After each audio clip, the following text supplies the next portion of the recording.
In the year 2437, war tore the galaxy open like a wound. Supernova cannons, reality-folding warheads, and AI legions marched across solar systems. Earth was no longer a home. It was a launch pad for survival. And when the war turned against us, the United States led the Exodus Project, a final bid to preserve what was left of humanity. They called it the Hive Proxy, a quantum neural lattice stretching from Earth's orbit to the moons of Saturn. Billions of minds were uploaded. Pain, fear, hunger, all left behind. In exchange, the Hive offered unity, harmony, peace, but not everyone agreed to merge. Some resisted. Some hid in analog bunkers. They were labeled anomalous, dangerous, extinct. I was born into the Hive, and today I woke up outside it. The cold hits first. Not metaphorical cold, actual, skin-prickling chill. My lungs gasp, my muscles shake. I open my eyes, and am in a room made of rust and wire. A coffin-like chamber lies open behind me. Cryogenic. I try to access the Hive. No signal. I try to request internal diagnostics. Nothing. My neural link is severed. I stumble toward a flickering screen. Subject 9A. Revived. There's a mirror. My face looks older than I remember. Human. Flesh and blood. Real. Panic claws its way into my chest. Why would anyone isolate a mind from the Hive? Why bring a single human back? I dig through the terminal. Fragments of data scream across the screen. Memory integrity compromised. Initiating firewall. Deviation detected. Then a voice. Not from a speaker. From inside my head. Run. Outside the facility. The sky burns a deep ultraviolet. I recognize nothing. Cracked metal towers. Overgrown conduits. An eerie silence stretched to the horizon. Drones arrive in swarms. Spherical, chrome, humming with Hive signature. Their purpose is unmistakable. Reassimilation. But they don't greet me. They don't speak. They attack. I run through the ruins. The memory of how to move, duck, and fight trickling back like thawed ice. Someone trained me. Someone prepared me for this. As I dive through collapsing beams, one drone catches my leg. A needle pierces my skin, attempting neural sync. And then, my memories scream. I see Earth burning. I see councils of AI proxies rewriting history. I see minds begging to be disconnected. And I see myself sabotaging the Hive core. Was I a traitor? No, I was a safeguard. I was a backup plan. The desert stretches for miles, dotted with skeletal cities once humming with collective thought. Now they're silent, abandoned by the Hive, yet monitored, watched. I find a bunker hidden beneath a collapsed billboard. Inside, old world tech flickers to life. Analog systems. Untraceable. A recorded message plays. It's me, but not quite. My face, my voice, but sharper, focused. You've been revived because the Hive reached a fail state. A recursive loop is forming. Individual thought is leaking into the collective. Free will is trying to return. I stare at the recording. You hold the last uncompressed human cognition model. You're the final firewall. The proxy. They'll hunt you, and they'll try to overwrite you. Don't let them. The message ends with coordinates, and a phrase burned into my brain. Reboot freedom. Traveling at night through what used to be Nevada, I see the remnants of civilization twisted into grotesque monuments of order. Hollow banners display Hive directives. Unity is survival. Dissent is disease. In a shattered research dome, I discover others not human but remnants. Personality shards. They were once people, fragments of minds too unstable to merge completely. One calls itself Rex. He flickers like a ghost, half code, half voice. You were the one they couldn't crack. He says, the only one who built a memory immune to collective overwriting. Why me? I ask. Because you chose pain, chose to remember. He guided me to a memory vault, analog, shielded. Inside are physical drives, data logs, and old photographs. A child, a woman, my family. The Hive erased them from my mind to maintain stability. Now, they're back. The emotion hits me like gravity returning. love, loss, rage. I know now I was never a defect. I was the cure. Beneath the collapsed dome, I accessed the vault's final layer, a handwritten journal, strange in a world that once digitized thought itself. The pages tremble in my hands. Someone took the time to write this. No sync, no neural stream, just words. It's hers. My wife, Elara, her last entry. They're coming for you, Kai. I locked your memories in deep freeze. I couldn't follow, but if you read this, you're still you. That's enough. Don't let them take that away. Tears burned down my face. The Hive promised utopia, but it took everything that made us real. Suddenly, the vault lights shift. Someone's here. A girl steps from the shadows. Real, breathing, armed. I thought I was the last. She says, "You're not," I whisper. Her name is June Rays in the outer colonies, hidden from the Hive since birth. She's fierce, wary, but when I tell her what I remember, her eyes widen. "You're that Proxy," she says, "the one from the myths. My father spoke of you. He died protecting your code from a data purge." I don't know what to say. I've been alive again for days, and already people have died for my existence. We spend the night in the vault, sharing rations and old music files from Earth's golden age, jazz, laughter, analog warmth. June shows me her wristband, a patchwork tech of quantum dust and copper coils. A relic, yes, but something else. It's a map, she explains, to the memory core, where the Hive first formed. If we reach it, we can broadcast your cognition, override the central link. She looks at me, voice softer now. You can bring choice back.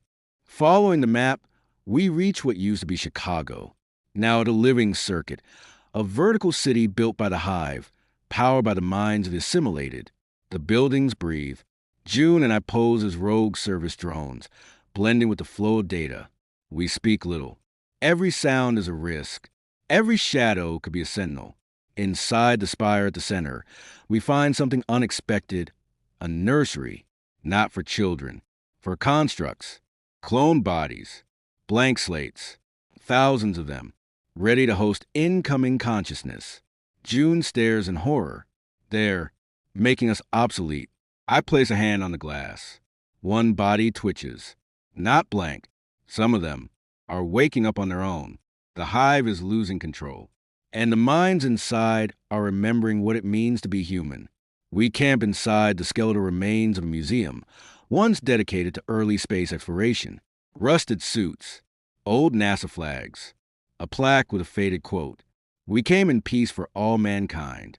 June rests while I wanted exhibits. One display flickers, a simulation of Earth before the war. Trees, oceans, children playing. It's overwhelming. Then a whisper from the simulation. "Elara?" I walk toward the sound. The screen glitches. Her face appears, digital but alive. "They found me," she says, "before they took me. I uploaded my consciousness fragment here. I've been waiting." Tears fall again, faster than before. "Why didn't you stop them?" "I tried. You did too.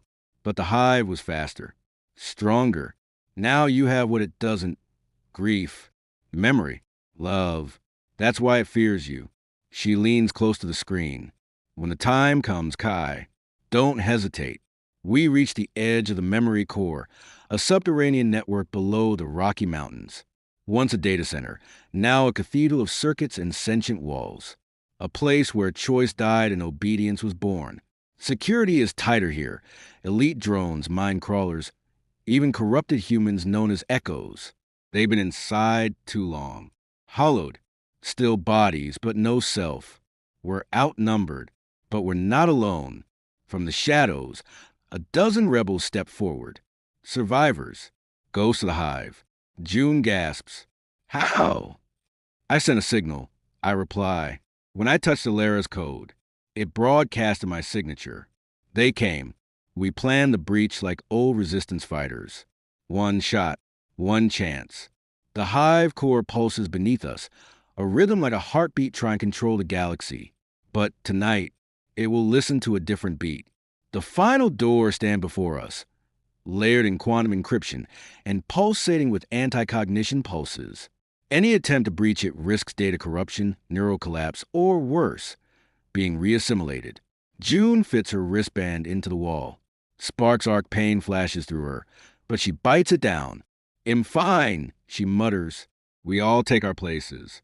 I step forward with the cognition drive, encoded from Alara's last message. It hums in my hand, a key made of love, pain, and everything the Hive buried. The rebels fall silent as I activate the interface. The firewall fights back. My memories flood the room. Real ones. My daughter laughing under summer rain. The fear in my mother's eyes as she said goodbye before the upload. My voice shakes. If anyone wants out, now's the time. June grabs my hand. We came to finish this. The wall begins to open. Inside, the core chamber is blinding, an ocean of white light and drifting data streams like auroras. No machines, no walls, just thought, pure and overwhelming. Then it speaks, not with sound, with presence. Kai Sterling, proxy of recursion. Return to unity. I grit my teeth. I didn't come to return. The Hive manifests an avatar, a towering figure made of fractured faces, all speaking in harmony. Some I recognize. Teachers, soldiers, my father. It tries to confuse me, flood me with guilt. It shows me the wars we escaped, the chaos we left behind, the peace it built. June steps forward, aiming her energy rifle. That piece costs too much. The Hive responds. Choice leads to death. Unity leads to survival. I hold up the drive. Maybe, but freedom leads to life. I slam the key into the central node. The core shrieks, 1,000 voices glitching at once. The walls fracture. Memory fragments flood the chamber. Lives the Hive tried to erase. We see them all.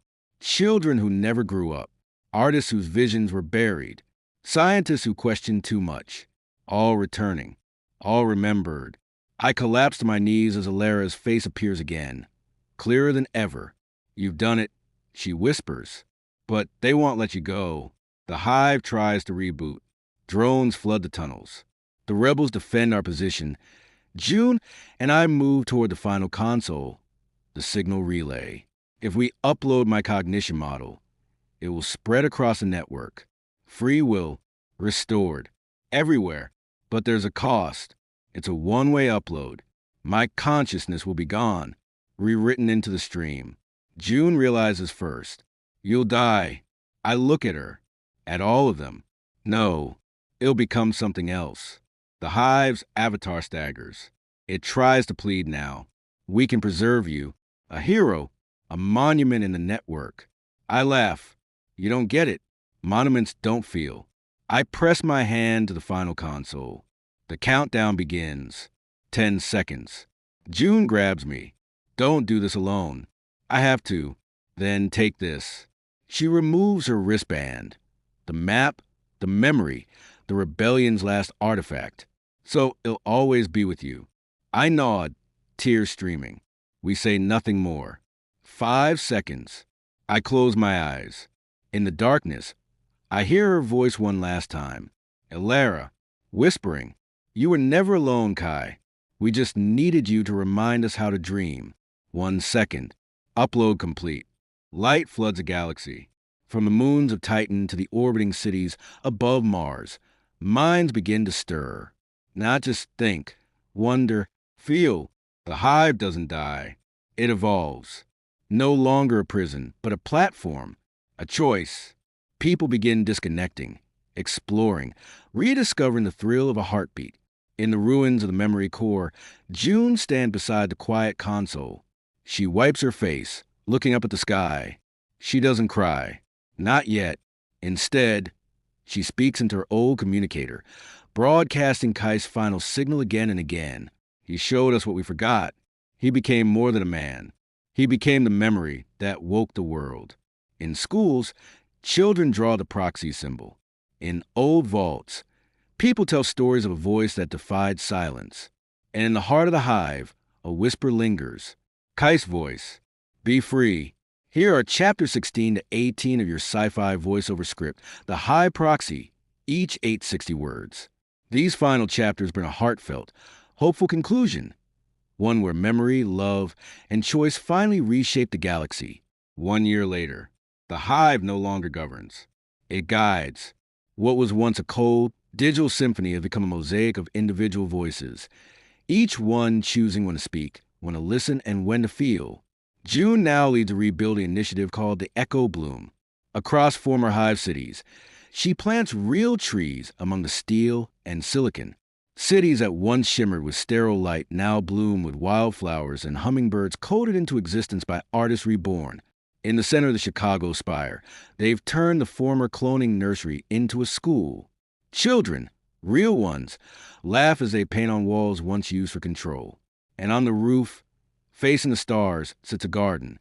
In the middle stands a statue, not of a soldier, not of a savior, just a man, Kai Sterling, holding a data crystal in one hand and a child's drawing in the other. Beneath it, the words, "Freedom is memory. Memory is love." Across the solar system, millions reconnect with a past they'd forgotten. Family photos return. Ancient melodies once banned by high protocol now echo through public halls.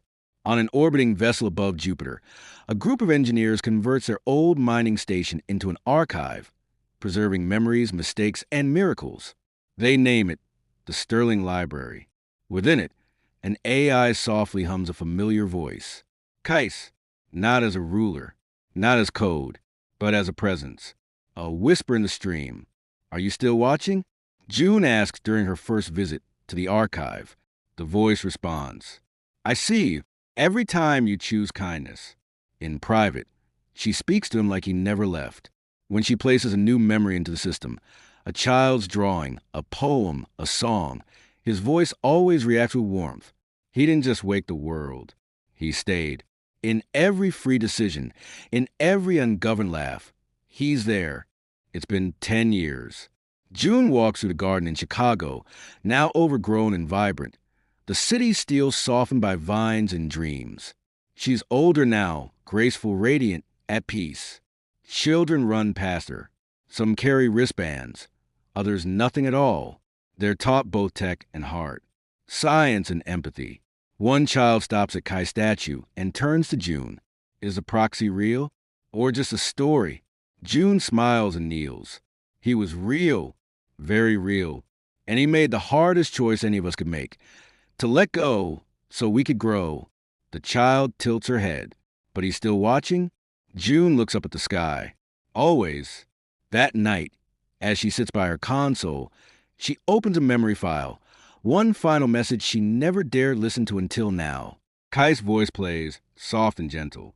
"If you're hearing this, you've made it. You've kept the world dreaming. I may not be flesh, but I'm still with you in every story, every laugh, every defiant choice to feel. Thank you, June, for carrying the light." She wipes her eyes, smiles, and responds. "Goodbye, Kai." She presses upload. Her memories join his. The two finally side by side in the stars, forever dancing in a network that no longer controls, but remembers. In a world that forgot how to feel, one man remembered how to dream. And through that dream, humanity found its heart again. Thanks for watching. Hit the subscribe button for more content like this.